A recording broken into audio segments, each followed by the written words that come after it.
വർക്കല കവലയൂരിൽ +2 വിദ്യാർത്ഥിനിയെ പീഡനത്തിനിരയാക്കിയ സംഭവത്തിൽ പ്രതി ബിൻഷാദ് അറസ്റ്റിലായി. ഇൻസ്റ്റഗ്രാമിലൂടെ പെൺകുട്ടിയുമായി പരിചയം സ്ഥാപിച്ച് പ്രണയം നടിച്ച് പീഡനത്തിനിരയാക്കുകയായിരുന്നു.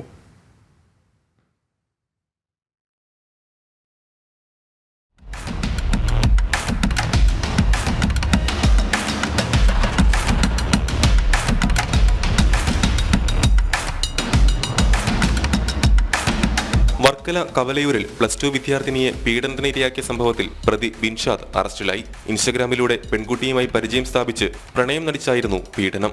ഇൻസ്റ്റയിൽ പരിചയപ്പെട്ട് അടുപ്പം സ്ഥാപിച്ച് മൊബൈൽ നമ്പർ കരസ്ഥമാക്കിയ ബിൻഷാദ് പിന്നീട് നിരന്തരം മെസ്സേജ് അയച്ചും ഫോൺ വിളിച്ചും പെൺകുട്ടിയുടെ വിശ്വാസം നേടിയെടുക്കുകയായിരുന്നു. വിവാഹ വാഗ്ദാനവും നൽകി. പിന്നീട് ഈ മാസം 18-ന് ഉച്ചയ്ക്ക് 2 മണിയോടെ പെൺകുട്ടിയെ കാറിൽ തന്ത്രപൂർവ്വം കയറ്റിക്കൊണ്ടുപോയി പീഡനത്തിന് ഇരയാക്കുകയായിരുന്നു. ഇതിനൊക്കെയും സുഹൃത്തുക്കളുടെ ഒത്താശ ഉണ്ടായിരുന്നു. ബിൻഷാദിന്റെ സുഹൃത്തുക്കളായ കേസിലെ 2-3 പ്രതികൾ ഒളിവിലാണ്. അവർക്കായുള്ള അന്വേഷണം ഊർജിതമായി തുടരുന്നതായി പോലീസ് പറഞ്ഞു. പ്രതികളുടെ വാഹനവും പോലീസ് കസ്റ്റഡിയിലെടുത്തിട്ടുണ്ട്. ജനം, തിരുവനന്തപുരം.